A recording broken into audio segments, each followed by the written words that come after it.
دنیا کے سب سے طاقتور ملکوں میں سے ایک امریکہ، جہاں ہر فیصلہ صرف ملک کے لیے نہیں بلکہ پوری دنیا کے لیے اثر رکھتا ہے دوستو۔ اور جب ڈونلڈ ٹرمپ نے اپنی سیاست میں سے ایک ایسا فیصلہ کیا جو صرف امریکہ تک محدود نہیں تھا بلکہ اس نے پوری دنیا کی معیشت کو ہلا کر رکھ دیا، وہ تھا ٹیرفز لگانے کا اعلان۔ Tariff.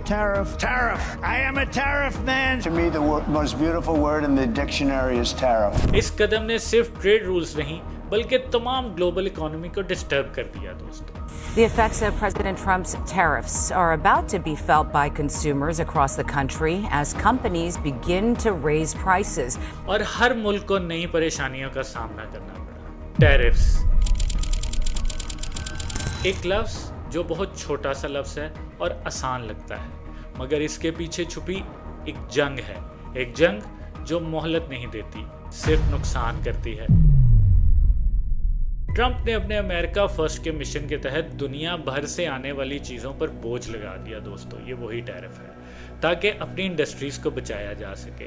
In a significant moment for global trade, Donald Trump's announced sweeping new taxes on imports from around the world. لیکن ایک اہم موڑ تب آیا جب اپریل 2025 میں ٹرمپ نے فیصلہ کیا کہ وہ اپنے ٹیرفز کا ایک بہت بڑا حصہ ہے نا اس کو ٹیمپریریلی روک دے گا، لیکن صرف ایک ایسا ملک تھا جس کے لیے اس نے اس کو روکا نہیں، اور وہ تھا China.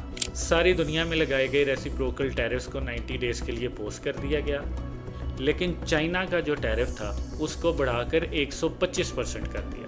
The global economy is breathing a sigh of temporary relief after U.S. President Donald Trump announced a 90-day pause on his sweeping so-called reciprocal tariffs. But that doesn't include China. In fact, tariffs on China are being raised even higher.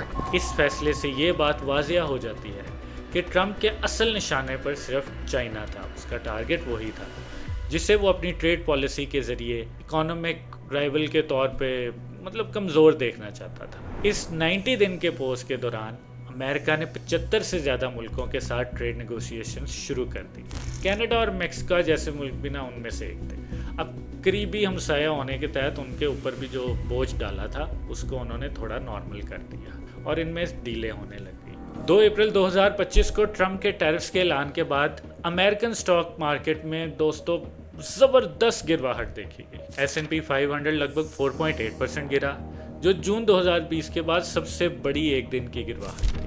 نیسڈیک 100 futures بھی 4.4% تک نیچے آیا۔ اس دن کے بعد پورے ہفتے market میں volatility, گرواہٹ کا سلسلہ جاری رہا۔ انویسٹرز میں انسرٹینٹی بہت بڑھ گئی دوستو۔ ٹیکنالوجی سیکٹر کی بات کریں تو سب سے زیادہ متاثر جو ہوا وہ تھا انویڈیا نے اپنے چائنا سیلز پر $5.5 بلین کا نقصان رپورٹ کیا۔ ایڈوانسڈ مائکرو ڈیوائسز جسے AMD، اس نے بھی $800 ملین کے لاسز کا اظہار کر دیا۔ ASML جو چپ مینوفیکچرنگ اکوپمنٹ پرووائڈ کرتا ہے اس نے تو یہ ٹیرفز نے اس کا بیڑا غرق کر دیا دوستو۔ اس سب کے باوجود ٹرمپ نے اپنے ٹیرفز کو لبریشن ڈے کہا۔ وال سٹریٹ جو کہ امریکہ کا ایک مشہور فائنینشیل سینٹر ہے جہاں بڑی بڑی کمپنیز اور سٹاک مارکیٹس کا کام ہوتا ہے، وہاں پر لوگ اپنی انویسٹمنٹ نکال رہے تھے اور گلوبل انویسٹرز امریکہ سے دور جانے کی تیاریاں کر رہے تھے۔ لیکن ہر قدم کا ایک نتیجہ ہوتا ہے۔ یہ ٹیرف سے دشمن کو نہیں اپنے ہی لوگوں کو بھی کھا گئے، ان کو چبھنے لگے گئے ٹیرفز۔ مہنگائی بہت زیادہ بڑھ گئی تھی، کمپنیز نے اپنی فیکٹریز بند کر دی تھی اور ٹریڈ کی دنیا میں ایک نیا طوفان کھڑا کر دیا تھا۔ کیا یہ قدم سچ میں امریکہ کے لیے فائدہ مند ثابت ہوا؟